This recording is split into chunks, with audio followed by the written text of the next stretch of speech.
My name is Damien McDonnell and I'm the Managing Director of Polar IceTech Limited.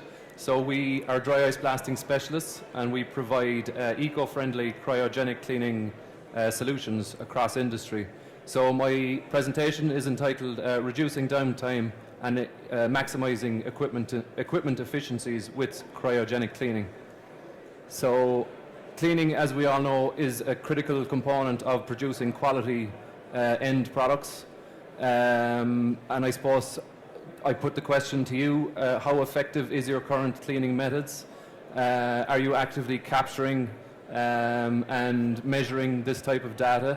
In our experience, a lot of industry are not capturing and measuring this critical data, and ultimately this can allow you to develop a more effective process, reduce cycle times, and ultimately save on costs, significant costs. So data like planned or unplanned production downtimes, cost per hour, the cost per day, the reliability and the performance of your current cleaning method. Again, very critical data. Costs associated to critical component failure. So are you able to clean moisture sensitive or abrasive sensitive equipment?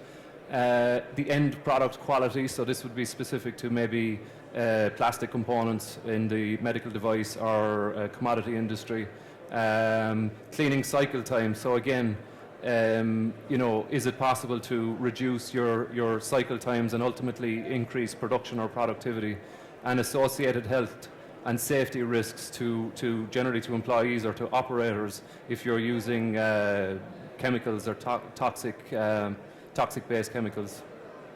So what if there was a way to potentially increase production capacity and reduce your downtime costs? Would you be willing to change, or would you be interested? Then if you are, we would certainly like to hear from you. So what is dry ice? It's a generic name for carbon dioxide, which is a solid CO2. So it's a byproduct of industrial, and it's a natural process. So the purest form is if you're capturing and reusing and recycling for the food and or the breweries, and also fertilizer production.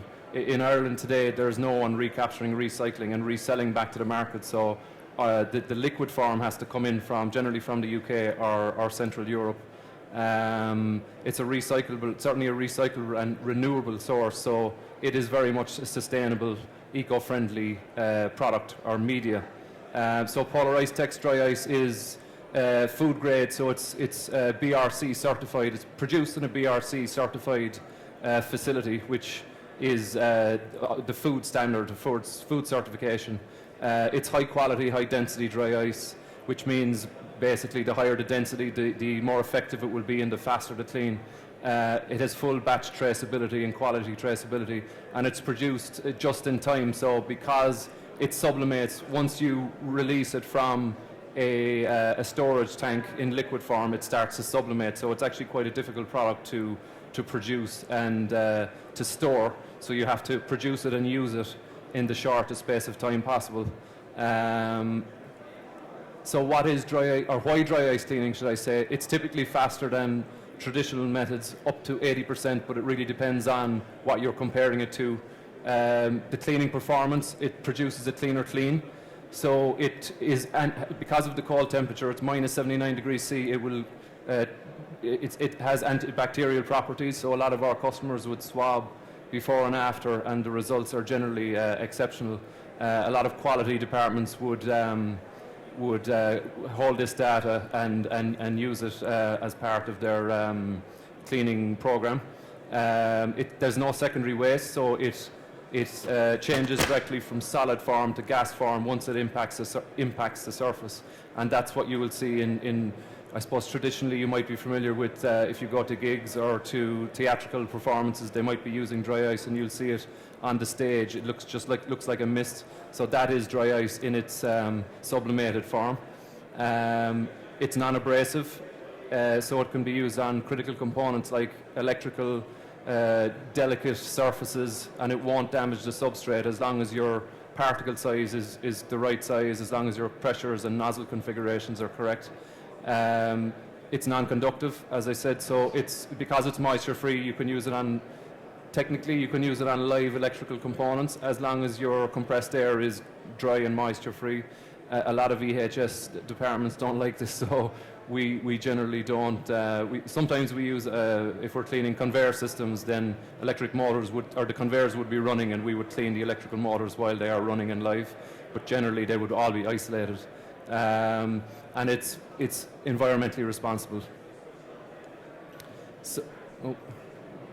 So the cleaning effect, it's a three-step process. So you've your kinetic effect, where the jet of compressed air, along with the dry ice pellets, are accelerated through a blasting from your accelerator to the blasting hose, and you have a blast gun with different nozzle configurations. You have your thermal shift, so it freezes the contaminant on the surface, makes it brittle, and then you have your gas expansion. This is where the magic happens. It changes directly from solid to gas form, leaving no secondary waste or no residues on the surface. And the primary contaminant is then just generally either captured or just generally it falls to the ground, depending on what the makeup is. Cross-contamination may be an issue, so we would usually build enclosures around critical components to encapsulate and use vacuum or suction systems to remove the primary contaminant. So is a superior clean possible with an eco-friendly, non-abrasive process? With dry ice cleaning or cryogenic cleaning, it certainly is. You know, there's no chemicals involved, so it's non-toxic. There's no secondary waste stream. Pre and post clean setup is a lot more straightforward. It's generally, you can clean in situ, in line of sight. Critical equipments and components can be cleaned without damaging them, and the quality of the clean. So who we are, we're industry leaders. We've over 11 years experience in the island of Ireland at this stage. It's quite an innovative and technically advanced cleaning process. We offer service contract and machine sales, but our main business, our core business, is contract work, where we would send a team of operators out on site and clean in place, in situ. The latest in cryogenic cleaning technology, so the technology has evolved fairly significantly in the last 2 to 3 years. We are partners with the two global leaders in the technology, Coaljet being the American manufacturer. They have 30 years experience in producing and manufacturing dry ice equipment at this stage. IceTech are the Danish manufacturer. These guys were two direct competitors up to this time last year when Coaljet acquired IceTech, so the two have now become one. So our sectors, our main industries are pharmaceutical, medical device, power generation, oil and gas, food and beverage, print and packaging, plastics, rubber and plastics. We have other industries like restoration, marine and aviation, aerospace, but these would be our main. Our fastest growing industries are certainly the food and beverage and the power gen. We do a lot of work with, we'll say, pre-audit cleaning for the food and beverage industries, where if there was a BRC audit or similar coming up, then they would get us into deep clean equipment, where a lot of the time it would be quite difficult or quite challenging and are quite time consuming to manually clean or to do it with traditional methods. So we would get in there, do either a single shift or multiple shifts over a short period of time. So our key clients, again, as you can see, we've a good variation of different industries there: pharma, medical device, power gen. These would be a lot of our regular contracts. And we address our clients' needs, ultimately reducing their downtime and increasing equipment and process efficiencies and productivity, saving them significant costs. So the pharmaceutical industry, a lot of what we're doing is cleaning in place. So this is a traditional tablet press. So ultimately we would clean in situ, and they would clean on a more regular basis, keeping the machine running for longer. So traditionally this type of machine, if it's running continuously, would have to be shut down every maybe 10 to 12 hours. It could take an hour to 2 hours to actually strip everything down. All the components would be brought into another area, and they use old technology at this stage, which would be generally high pressure washing, significant water and chemicals being used to clean, or generally to clean. And I suppose that's another point worth mentioning is the water consumption that especially the pharma, but both food and beverage and pharma use is significant, and the costs involved in recycling and reusing that is very significant. A lot of these companies have water treatment plants, and to get it back to the purity costs a lot of money. So one example is one of the key pharma companies in Ireland. They have changed over to dry ice cleaning for a lot of their tablet presses now, and they're seeing a savings of between 30 and 35%, as opposed to direct comparison to high pressure wash. So we clean it in situ, so the machine runs longer, there's less rejects or scrap rates, and ultimately that increases production capacity very significantly. Other equipment that we would see would be ointment or liquid fillers, pulverizers, drying machines, mixers, coaters, any process or production equipment really that has to be cleaned regularly, and they're trying to get a rapid turnaround or reduce the downtime and increase productivity. And just mentioning there that it is a dry, moisture-free process, so the fact that there's no secondary waste, the fact that it is antibacterial, it can clean direct product contact equipment. With the previous high pressure washing, they would generally have to use alcohol wipes to wipe down the direct contact product components and surfaces, but with dry ice that step is generally removed because of the antibacterial properties. So the food processing and packaging industries, again, a huge variation of different equipment, different components, and again it's very similar. It's all about cleaning in situ, in place. An example here, actually it's a Crohn's machine, a filling machine, so generally that would be running, the conveyor system would be running while we're cleaning. It just makes the process much faster and more effective. So it will only clean in line of sight, so as long as we can see it and access it, we can clean it. Ovens is another good example of where there would be significant carbon deposits or carbon build-up, very labour intensive to clean. A lot of traditional methods would generally be manually scraping and scrubbing, and the quality of the clean maybe, again in our own experience, might be 60 to 75, 80% maybe. Like we can achieve 90 to 95% clean in probably up to 80% faster, depending on how thick the contaminant is and how large the surface area is. Palletizers is another good example. The electrical components on a palletizer, a lot of difficult to reach areas, but because it's moisture free, it can clean and reduce the cleaning cycle times because there's no drying time. So once you clean it, it can go straight back into production. But traditional methods, it could take up to 24 hours drying time. So you have your cleaning time as well as your drying time before it goes back into production. So general facilities equipment, a lot of our regular contracts, we would clean boilers, different types of boilers, oil, gas, steam. With these type of applications or equipment, you get a very significant efficiency increase afterwards. So if your boiler is gas, for instance, you may have sulfur or soot build up, and because it's a moisture-free process, it'll clean. It'll remove any scale or any oxidization, so it will reduce the pH levels as well because it's moisture-free, and ultimately there'll be less repairs, so there'll be less pinholes appear or less corrosion appear, which again will keep the equipment running for longer. Heat exchangers is another good example.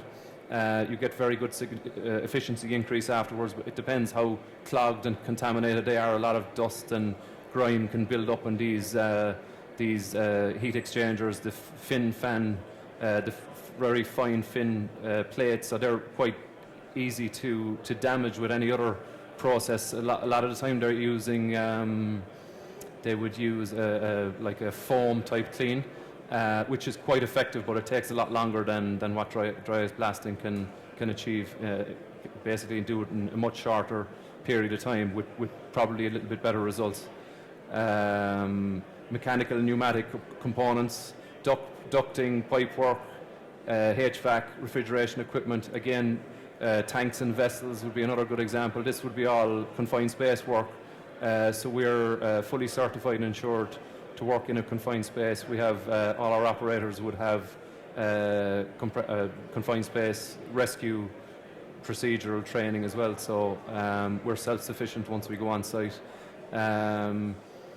So key advantages for these type of applications, as I said, just to recap, is increased efficiency, reduced pH levels, less corrosion, and reduced downtime. So the plastics industry, plastics and rubber industry, I suppose. This picture is a rubber mold where rejects would be fairly significant. They used to just have to, a lot of the time they'd have to remove the mold from the machine, bring it to the workshop, clean out the mold, which could take a couple of hours. This is quite a small mold now, but there's I have another example on the next slide where it's a 92 cavity mold. Generally they're manually cleaned in a workshop. It can take 2 to 3 days by the time that machine is back up and running. So with our technology, you just bring it to the machine, you're cleaning on more regular intervals, and you're just you're removing contaminant more frequently and not allowing it to build up to any significant levels, which will ultimately keep your production running for longer and reduce your reject and your scrap rates on your end product. This is a good example now of, this is a bottling PET mold. Quite difficult to clean without stripping it out, and generally they're manually cleaned with abrasive scrubs or using mold release, and abrasion can occur when they're manually cleaned. As this is a non-abrasive process, like some of these tools would be Teflon coated as well, so it doesn't tear or doesn't damage the coating. So it's quite a delicate, a gentle process. So the medical industry, again, a lot of different type of applications or different equipment. The picture in the background is actually cleaning a reactor, so it's a bone cement. They used to manually clean this. They used to send a guy in with scrapers and scrubbers and chisels. We now send an operator in there, quite a tight space, but it's like a cement type material, very, very difficult to remove. But for us, we clean something like this in 4 to 5 hours, and we get it probably about 92-95% clean. So they have a lot less. If it's not cleaned correctly and efficiently, then they could potentially lose a full batch, costing a lot of money. So we clean this on a fairly regular basis and keep the contaminant down so it doesn't build up to any significant level. The components here are all plastic, either plastic molded or engineered plastic. So it can be used to deburr, we'll say, engineered plastic components, or 3D printing components, we'd say. A lot of our equipment would be in Pfizer now, for instance. They use it in the 3D printing, and once it comes out of the machine, there might be some burrs on it, so they'll just be very, very fast and effectively blasted off or cleaned off in a self-contained blasting boot. So you have no secondary waste, and it's non-abrasive, so it's not going to damage any of the components.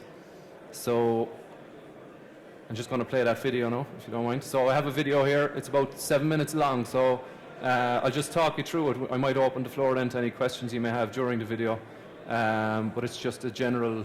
There are many different type of examples of across different industries and how effective and how fast the process can be.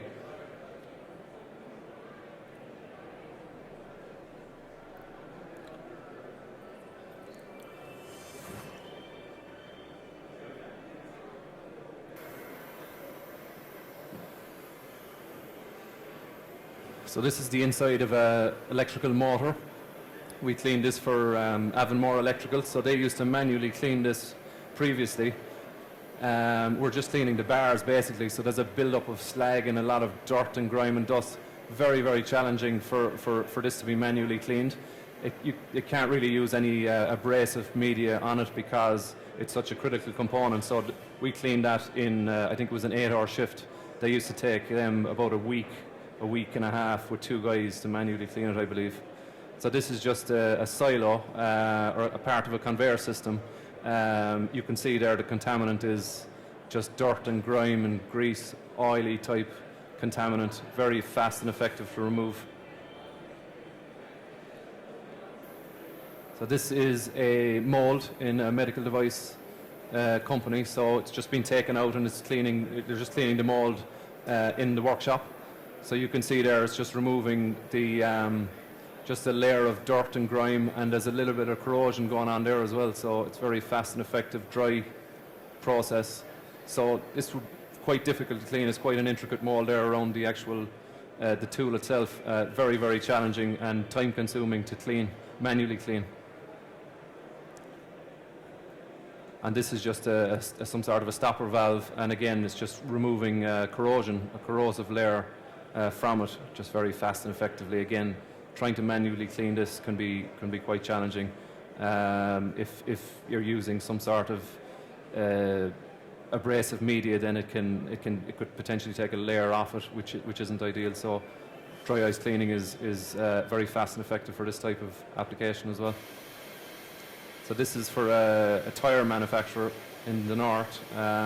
So it's a rubber elastomeric product just stuck on. It's quite challenging to remove, but very effective. So it freezes the contaminant on the surface, makes it brittle, and it removes at a very rapid rate.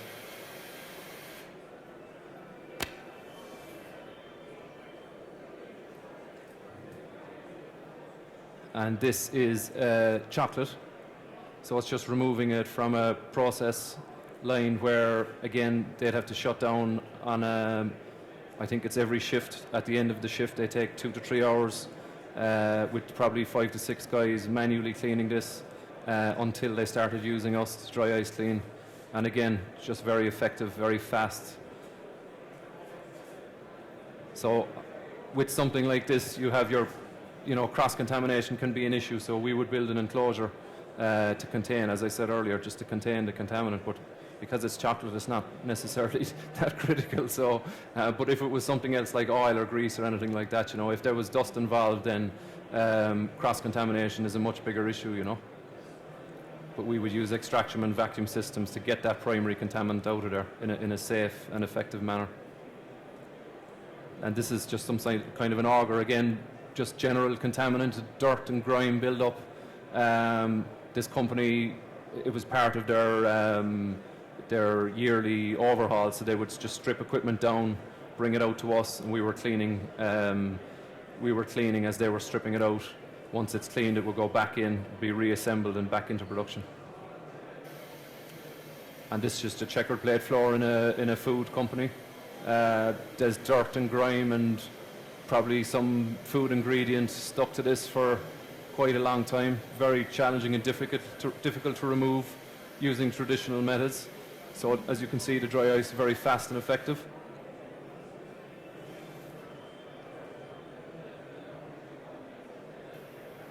And this is a HRSG, so it's a heat recovery steam generator, economizer side boiler tubes basically in a power station. So there's a build-up. It's they burn gas, so there's a build-up of sulfur, as well as there's a lot of oxidization, so there's a lot of rust involved. So we can clean this rapidly because it's dry, moisture-free.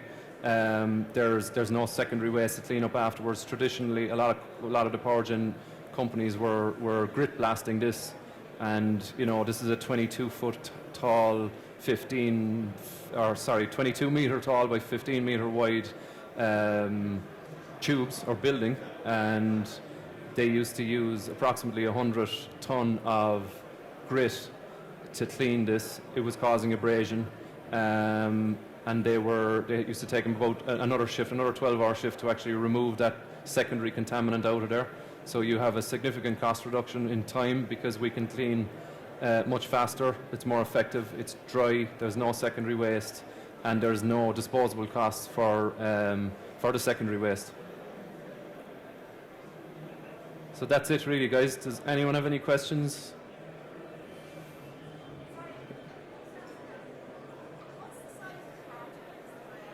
It really depends on the type of equipment you're using and what you're looking to achieve. So, like, it can be down to 0.03 of a mil, or the biggest particle would be 3 millimeter. So traditionally, 3 millimeter pellets would be used.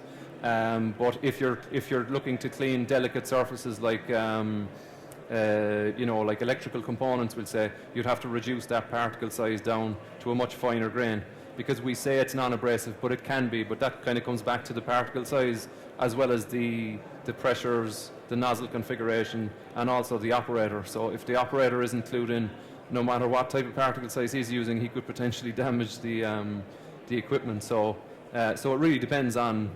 But just to give you an example, that 3mm pellets are used. They would be much more aggressive form compared to, we have block shaving technology, which a good example would be, we can take a layer of, on a business card, we can take the ink off a business card without damaging the paper. So it just removes the ink. So it's used in historical restoration in the States quite a lot, where it would take a layer of soot or dirt off a priceless manuscript, and without damaging the actual the paper or the book. So that's how delicate it is. But if you were to hit that with 3mm pellets, it would just rip it to shreds. So it really depends on the substrate, how delicate it is, and how difficult the contaminant is to remove. Okay. Yeah. Yes. Compressed air. So the compressed air is a critical part of the process. It has to be dry, moisture-free. You need a good, again, depending on the technology, the machines can work from 1.8 bar up to 20 bar, so there's a huge variation there. So again, it really depends on what you're looking to achieve and what compressed air. If you're using plant air, for instance, you need to make sure that it is up to spec.